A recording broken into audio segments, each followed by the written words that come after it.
The views and opinions expressed in this podcast by the host or the guest do not necessarily reflect the views of Paranormal Buzz Radio or its sponsors. Use of any material produced by Paranormal Buzz Radio without express written consent is strictly prohibited. For information on everything Paranormal Buzz Radio has to offer, visit our website, paranormalbuzzradio.com. Like us on Facebook, follow us on Twitter and Instagram. Listener discretion is advised.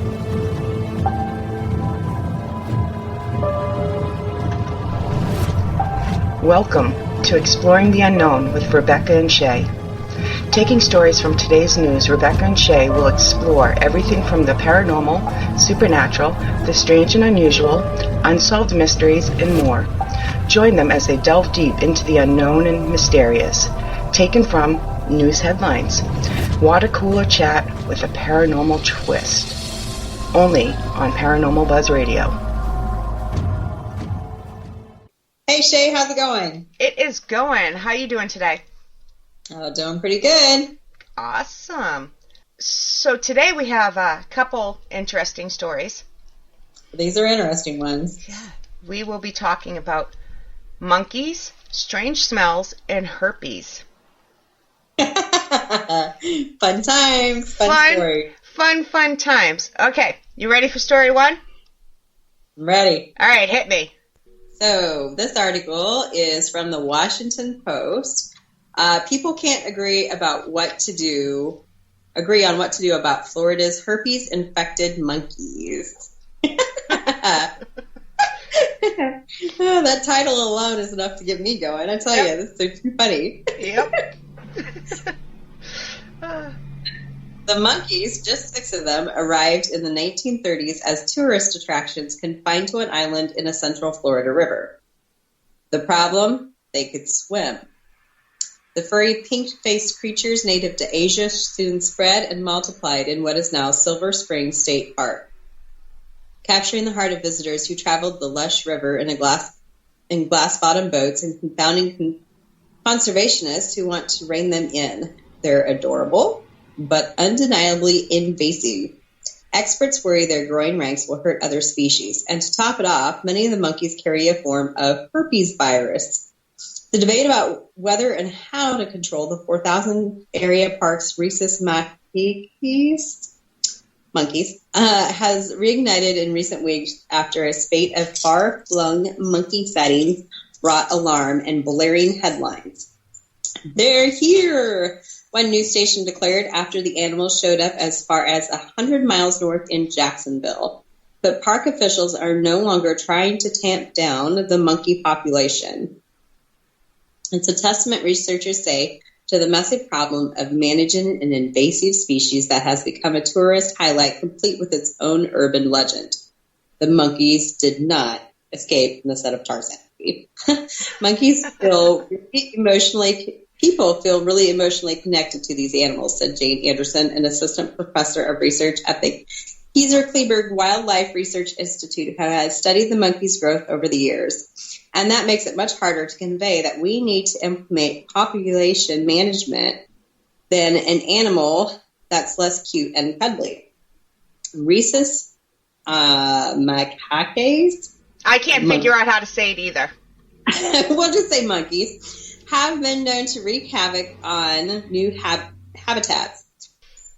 In Puerto Rico, studies note their introduction in the 1960s destroyed seabird population as the monkeys devoured eggs. In the early 2000s, the island territory's agricultural department found that commercial farms were losing millions of dollars because of monkeys, the rhesus monkeys, and other monkey species.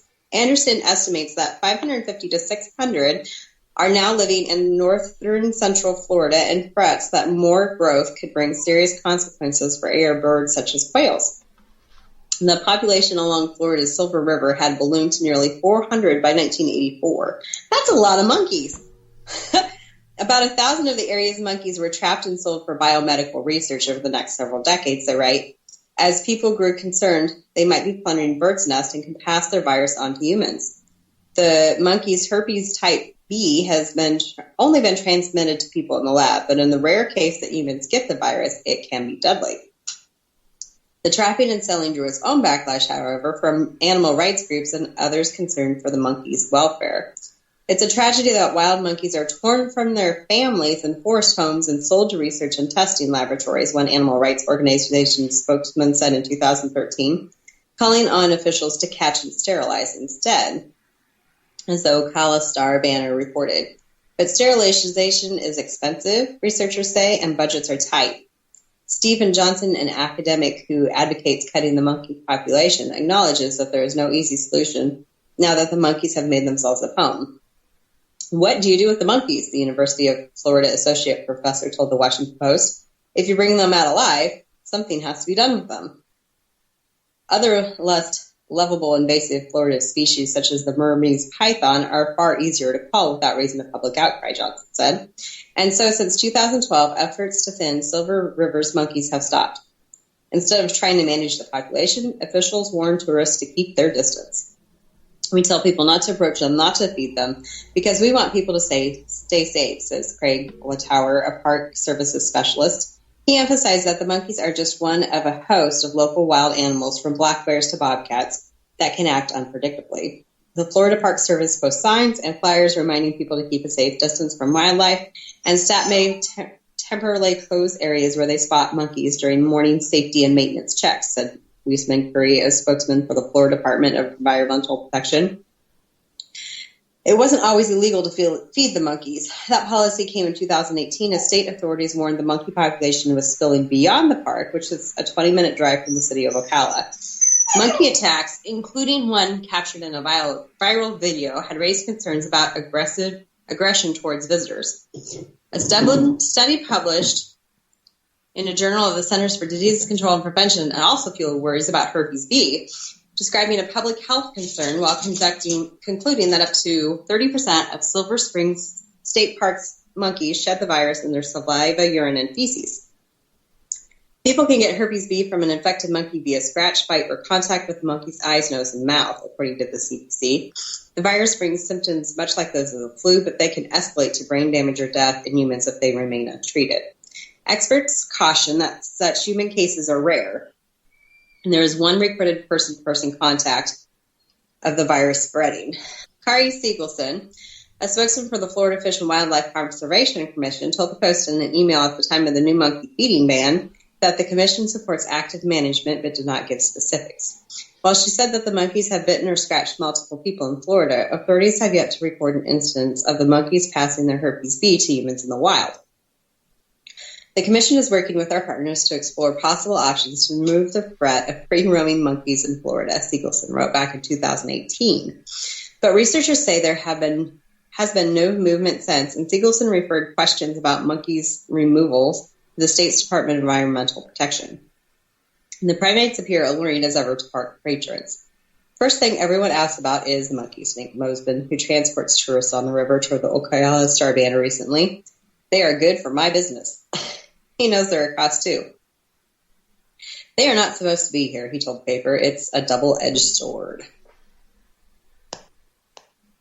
So, yeah, wild monkeys as an invasive species with herpes. Yes. So it went from six monkeys in the 40s to over 400? Yeah, over 400. I don't think... It sounds like they have any idea how many monkeys there really are, or that they're doing anything at this point to try and control their population at all. The saddest part about that is humans still haven't learned the lesson about leaving wild animals in their own habitats. Leave them alone.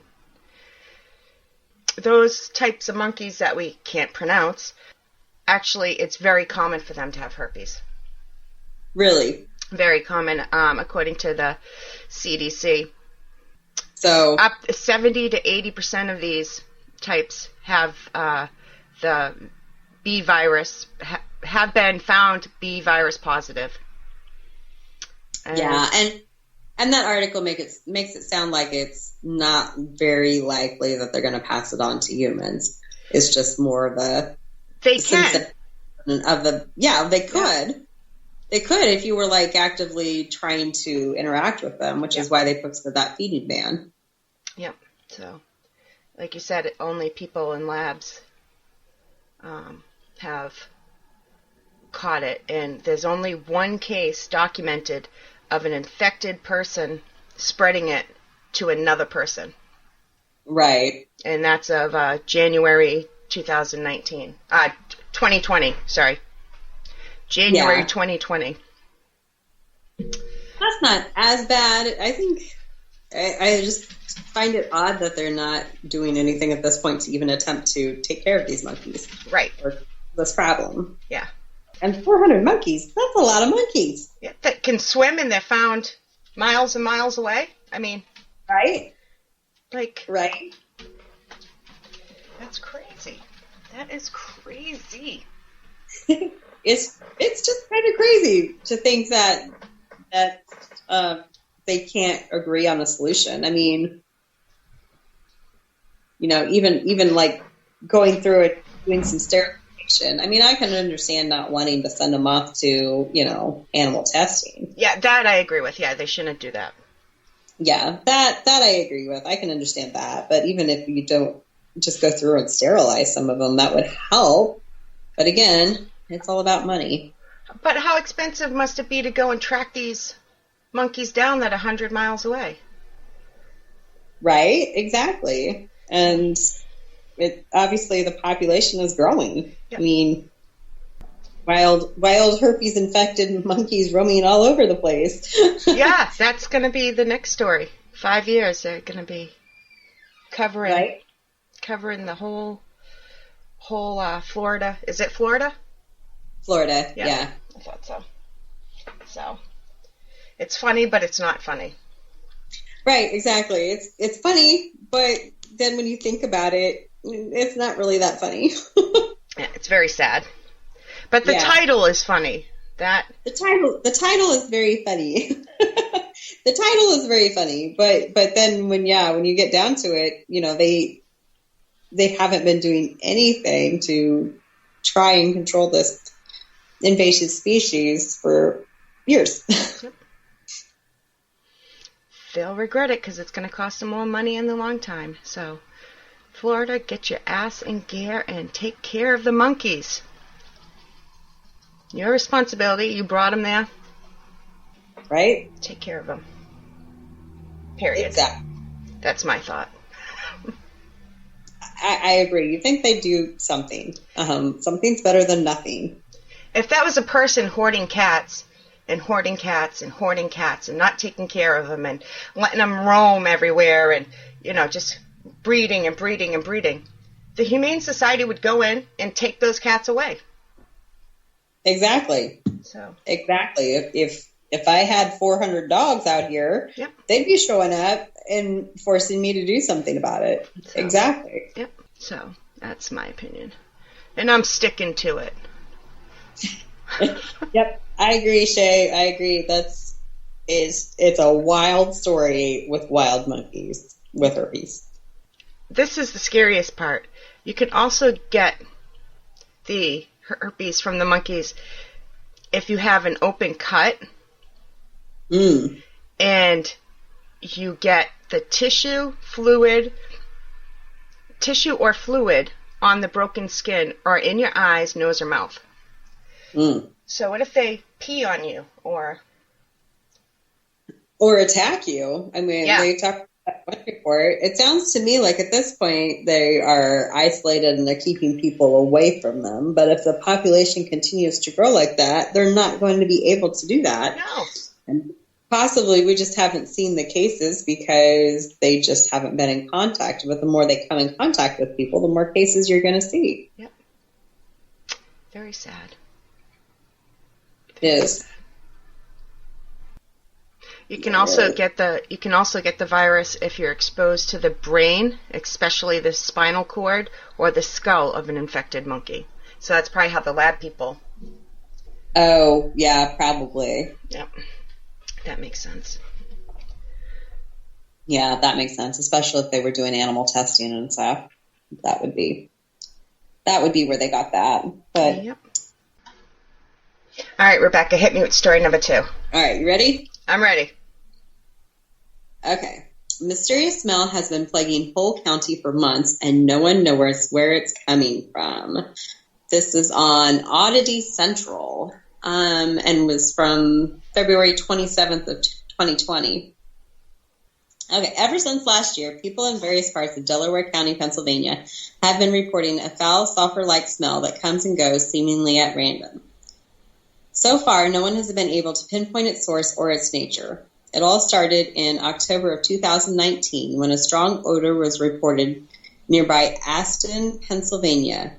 In November, people in Ridley Township alerted authorities about the same smell on Veterans Day. Then in December, several 911 calls were made from Brookhaven about a strong smell in the air that some likened to that of petroleum or sulfur. Several townships reported the mysterious odor in January as well, and earlier this week it made its presence felt in Glenolden as well. Experts are still trying to figure out what's causing the smell, but they are having a tough time figuring out how it can travel around the 200 square mile Delaware County and how it disappears as suddenly as it arrives. A lot of the folks who are working on this have never seen anything quite like it. Virginia Kane, Community Relations Coordinator for the State Department, told the Philadelphia Inquirer. Something that comes and goes, seemingly at random. Usually with a case like this, we'd normally get repeated complaints from the same group of people, but seeing it in such a widespread area makes you wonder, is it coming from a facility or something that's moving? No one seems to know where the smell could be coming from. At one point, the population in Norwood, a borough with a population of under 6,000, worried that it could be coming from their landfill. But that is unlikely, considering that the smell is reportedly a petroleum sulfur-like, and has been reported all over Delaware County. Authorities have been having problems with their investigations, primarily due to how fast the mysterious smell comes and goes. When we get on scene, it only lasts a short period of time, Brookhaven Fire Chief Robert Montella told NBC Philadelphia. By the time we get our monitors out, it usually dissipates in 10 to 15 minutes. The challenge we're up against when you're on the ground level is the wind can be blowing in different directions depending on where you are, Tim Boyce, Director of Emergency Services for Delaware County, confirms. By the time someone gets to where the report came from, it might not smell anymore. Several of the oil and gas pipelines are located in Delaware County, but the fact that the smell has been reported over such long distances makes it unlikely that a single leak could be the cause. An investigation is still ongoing, but several months after the smell was originally reported, no one has any solid leads. No one has been able to figure out where it's coming from, State Rep Leanne Kruger told NBC Philadelphia. And this story is somewhat reminiscent of the Windsor hum, the mysterious sound that has been plaguing the Canadian city of Windsor for several years. But instead of sound, it's smell. So that's interesting. I know what it is. You do? Yeah, I didn't even have to research it. I know what it is. Okay, what is it, Shay? It's a herd of roaming demons. That could be a possibility, a strong possibility. You know, they're just all grouping together and going sightseeing. Right? I had to throw the paranormal twist in there, you know. Well, and, you know, that was my thought, too. It could be some kind of demonic activity going on, and I'd be curious to see if there was some sort of strange paranormal phenomenon going on at the same time that they just start making the connection to. Yeah. We'll have to keep an eye on this story. Yeah, for sure. Maybe somebody we know investigates in the area. You know, if we got out there with K2, you know, are we going to get K2 hits along with sulfur smell? Right. Things that make you go, Exactly. And this one would be one I'd like to be closer to actually go out and investigate and see, you know, especially like after the smell dissipates, if there's any lingering paranormal things going on, or if anybody's reporting any paranormal stuff in a conjunction with it and it's just not making the paper report. Yeah. You know, that would be, I don't know. Definitely, because it's interesting. It is. We'll have to figure out where exactly in the county, where that county is in the state. Right. So, you said Pennsylvania, right? Right, Delaware County, I believe. Yeah. I'll be there this summer, so. Oh, good. I don't know about the county, but I'll be in Pennsylvania, so. Shay will be our on-the-ground investigative reporter. Yeah, there we go. I'll be taking videos and, there I go. We'll just drive through the whole county with K2 and if we smell There you sulfur, we'll grab all the equipment and figure it out. Yeah. Yeah, I think this is one of those cases where there could be a paranormal explanation and that they may just be missing it.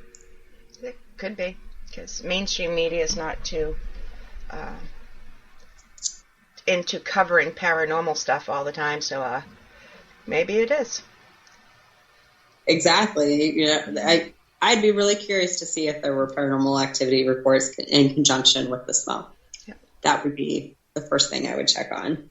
So if anybody is in Delaware County in Pennsylvania and you're a paranormal investigator listening, you have to let us know. You really have to. That's the first thing I thought of was mysterious sound from Canada there when I read this article. And then I get to the bottom and I'm like, oh, there it is. Yeah. So that's a weird one too. Yeah, that one's weird too. Just over such a wide area, it makes you wonder, like they said, if it's something that on a trailer they're pulling around town, around the county trying to hide something that they're doing, or if it is demons. It's a herd of demons, I'm telling you. A herd of roving demons. Yep, there we go. I'm telling you. All right, guys, this has been fun, but our time is up for today. Hey, everybody, thanks for listening. If you want to continue the conversation, join us on our Facebook group, Exploring the Unknown with Rebecca and Shay. And remember, if you have a story you think we should do on air, send them to us, and we'll give you a special shout-out during the show. Till next time, thanks. Thanks.